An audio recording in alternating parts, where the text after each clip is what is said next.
You guys have a sound that you can listen to like forever? That's what that is for me.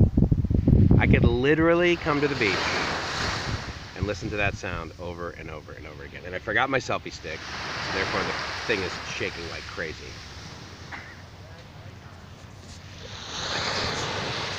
Okay, so for this video, I'm going to start with the sand. Okay, first of all, this sand is freaking spectacular, and here's why I'm sharing this, is because the island that we're on, Phu Quoc, in South Vietnam, is, it's probably, I'm going to say at least 5 times bigger than Boracay.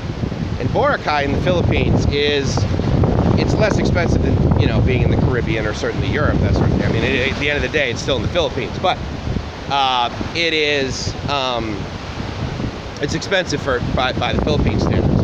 And this is inexpensive, big time. So I wanted to start off by showing you that, like, you know, if you think that Boracay has the monopoly on awesome powdery white sand, then that's not the case. This stuff is freaking spectacular, and as is the water and the beautiful people that are around here.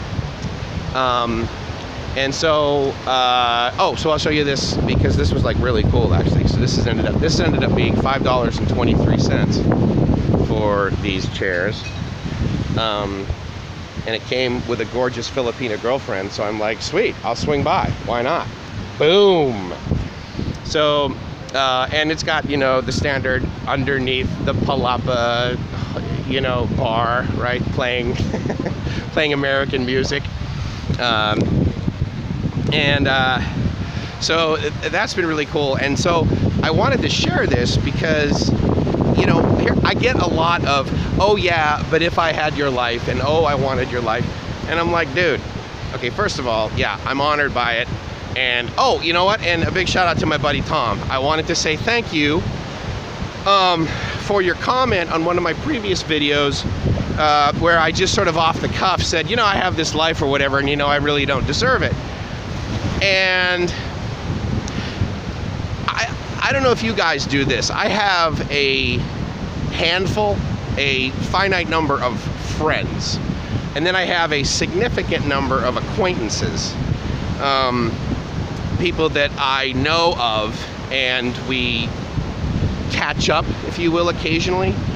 And then there are those people that fall into the friend category. And Tom is one of those guys that falls into the friend category, and I'll tell you why. I heard a phrase a long time ago, and it was someone describing friend, and they said a friend is the kind of person that basically is willing to, okay, so here's my new friend right here.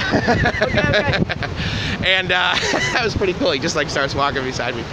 And a friend is basically someone who is willing to save your ass before they're going to save your face, which to me also means that they basically will tell you the truth, and whether it hurts or not. Now, in this case, Tom told me something that was his truth, and I was absolutely honored by it.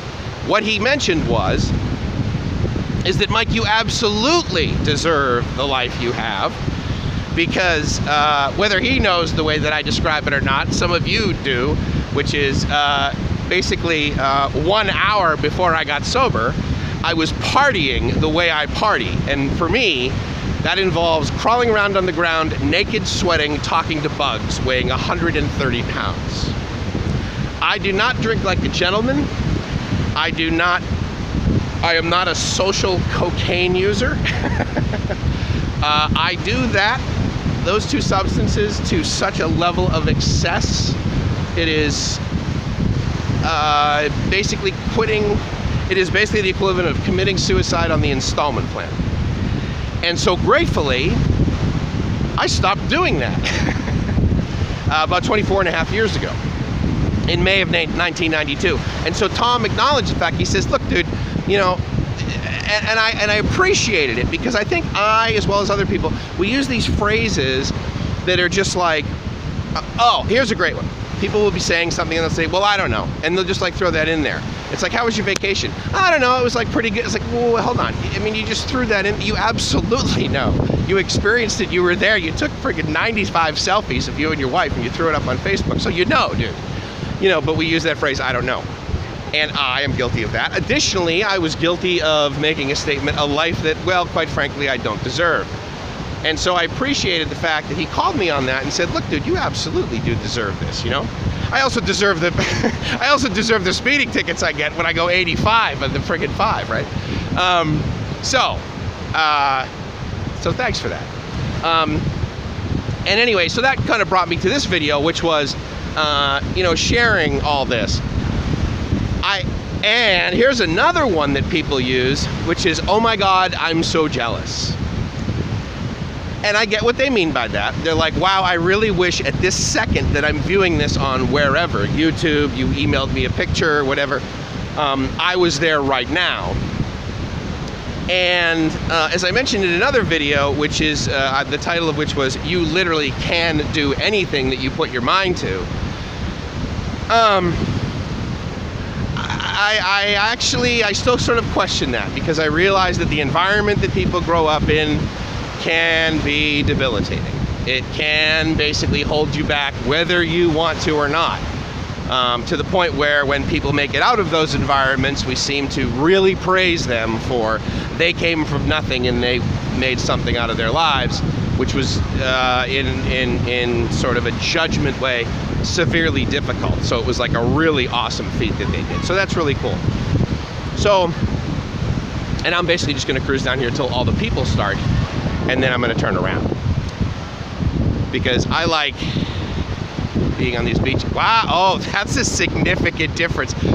And just to let you know, the way I'm doing these videos is I just like take the things on the phone and basically upload it.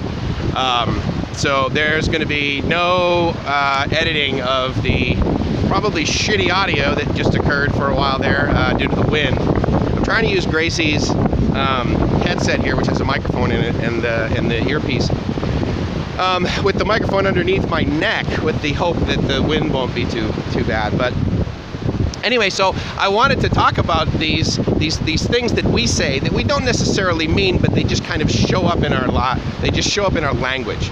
I don't know. Oh, I'm jealous. You know, that sort of thing. And another buddy of mine who does some YouTube videos, and he's sort of a health coach, basically, is how he labels himself. But I would agree with that assessment of his work. He mentioned, you know, 2017 is going to be better, and he says, I hope, you know, 2016, this happened, this was good, this was bad, but it's over, and let's move on.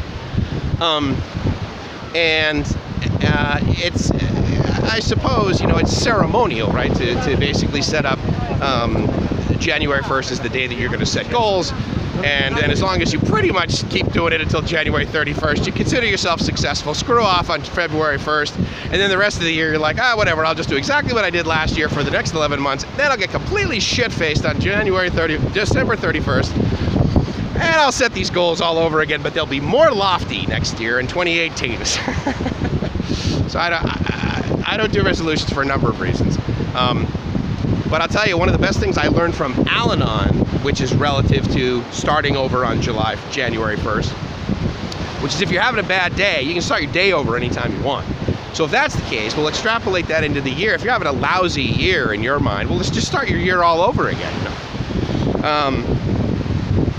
So anyway, so maybe that's what you're doing. Maybe that's what you're doing right now. But anyway, so I think I'm like 4 or 5 videos into this year, so this is really cool. I don't know if it was a resolution, but it was certainly a commitment I made to myself that I would make, that I would post 1 video a day, make 1 video a day, upload 1 video a day, whatever, in 2017. And now the interesting thing about being on vacation is that I kind of forget what day it is. That's a good thing. I forget what day it is, and I forget what day of the week it is. So I guess that means I'm truly on vacation, right? So anyway, so there you go, just something to think about. You know, those things that we say that are not necessarily the truth, but we just say them because we heard them. Oh, I don't know. Oh boy, I'm jealous. Anyway, I hope you're living the dream wherever you're watching this. I truly hope you're safe and happy wherever you are. I hope your 2017 is exceeding your expectations, and if not, Start it over again. And I hope you're living the dream, because if you're not living the dream, you're doing it wrong. Ciao.